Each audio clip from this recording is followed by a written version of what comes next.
नमस्कार, इन खबर में आपका स्वागत है। बांदा जेल में बंद बाहुबली मुख्तार अंसारी को लेकर के उत्तर प्रदेश में नया बखेड़ा शुरू हो गया है।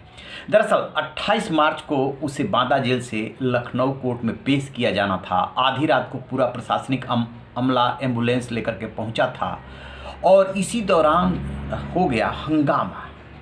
जेल के अंदर क्या क्या चल रहा है, ये सब कुछ वीडियो और पिक के फॉर्म में पल पल की जानकारी बाहर पहुंच रही थी। नतीजतन मऊ सदर से पहली बार विधायक बना मुख्तार अंसारी का बेटा अब्बास अंसारी उसे लगातार ट्वीट कर रहा था। अब प्रशासन के कान खड़े हो गए हैं कि आखिरकार कौन है जेल के अंदर भेदिया जो ये सब काम कर रहा था। इसी क्रम में उच्च स्तरीय जांच बिठा दी गई है और डीआईजी जेल जो है संजीव त्रिपाठी जांच करने पहुंचे हैं।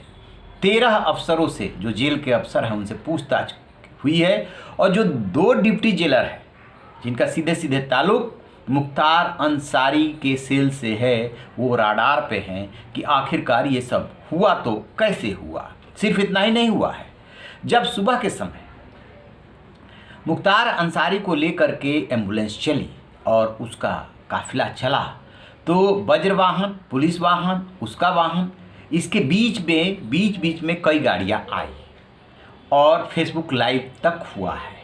अब सबसे बड़ा सवाल ये है कि ये सुरक्षा में चूक कैसे हो रही थी। एक तरफ मुख्तार अंसारी कोर्ट से गुहार लगाता रहा है कि उसके सुरक्षा को खतरा है, दूसरी तरफ पुलिस वाहन में जो है उसे ले जाया जा रहा है, प्रशासन का अमला साथ में है और बीच में दूसरी गाड़ियां घुस रही है। ये भी सुरक्षा के लिहाज से खतरा है और खिलवाड़ किया गया है।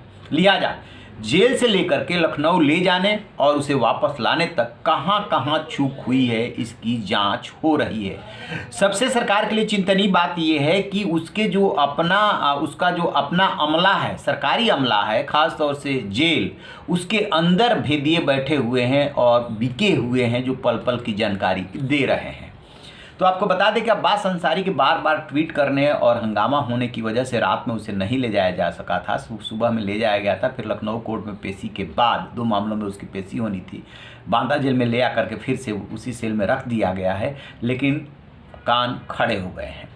एक बात और कि योगी 2.0 का आगाज होने के बाद माफिया मुख्तार अंसारी पे शिकंजा कसने लगा है। एक तरफ सरकारी संपत्ति पे गोदाम बनाने को लेकर के पत्नी और 2 सालों पे शिकंजा कस रहा है, नोटिस चस्पा हुआ है।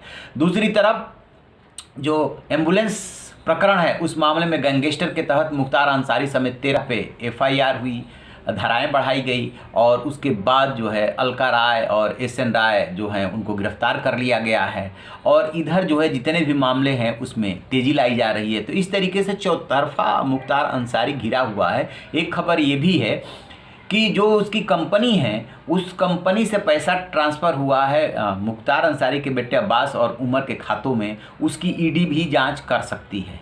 तो अब चारों तरफ से जब मुख्तार अंसारी को घेरा जा रहा है और वो बुरी तरीके से घिरा हुआ है, इसी बीच में यदि ये खबर आए कि पुलिस प्रशासन के कुछ अधिकारी और कर्मचारी मिले हुए हैं तो निश्चित रूप से शासन के कान खड़े होते हैं। अब देखते हैं कि किस पे गाज गिरती है। कल जो है जा करके उन्होंने अपनी रिपोर्ट जो DG हैं जेल आनंद कुमार उनको सौंप दी है और प्रारंभिक जाँच की रिपोर्ट तो मिली गई है। अब इसके आधार पर कार्रवाई शुरू होगी। रहिए ना बेखबर, देखते रहिए इन खबर। Thank you. इन खबर चैनल को सब्सक्राइब करें।